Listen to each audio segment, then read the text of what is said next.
முதல் வாசகம். தீமோத்தேயுவுக்கு எழுதிய முதல் திருமுகம். அதிகாரம் 4, திருவசனங்கள் 12 முதல் 16 வரை. நீ இளைஞனாய் இருப்பதால் யாரும் உன்னை தாழ்வாக கருதாதிருக்கட்டும். பேச்சு, நடத்தை, அன்பு, நம்பிக்கை, தூய்மை ஆகியவற்றில் நீ விசுவாசிகளுக்கு முன்மாதிரியாய் விளங்கு.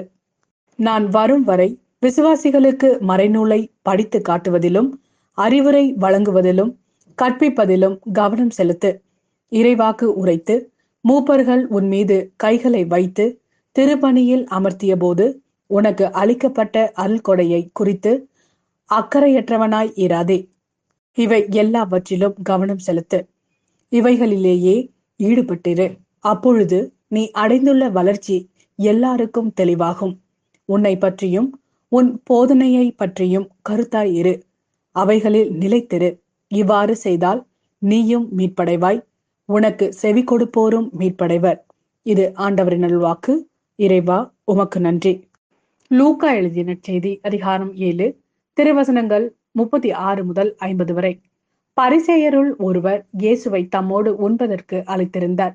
அவரும் அந்த பரிசேயருடைய வீட்டிற்கு போய் பந்தியில் அமர்ந்தார். அந்நகரில் பாவியான பெண் ஒருவர் இருந்தார். இயேசு பரிசேயருடைய வீட்டில் உணவு அருந்த போகிறார் என்பது அவருக்கு தெரிய வந்தது. உடனே அவர் நறுமண தைலம் கொண்ட படிக சிமிலை கொண்டு வந்தார். இயேசுவுக்கு பின்னால் கால்மாட்டில் வந்து அவர் அழுது கொண்டே நின்றார்.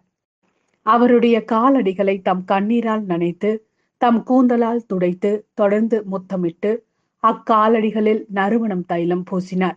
அவரை அழைத்த பரிசேயர் இதை கண்டு, இவர் ஓர் இறைவாக்கினர் என்றால் தம்மை தொடுகிற இவள் யார், எத்தகையவள் என்று அறிந்திருப்பார்.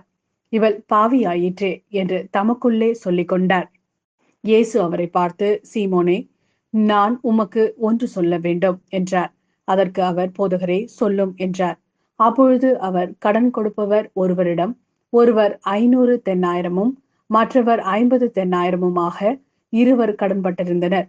கடனை தீர்க்க அவர்களால் முடியாமல் போகவே இருவர் கடனையும் அவர் தள்ளுபடி செய்துவிட்டார்.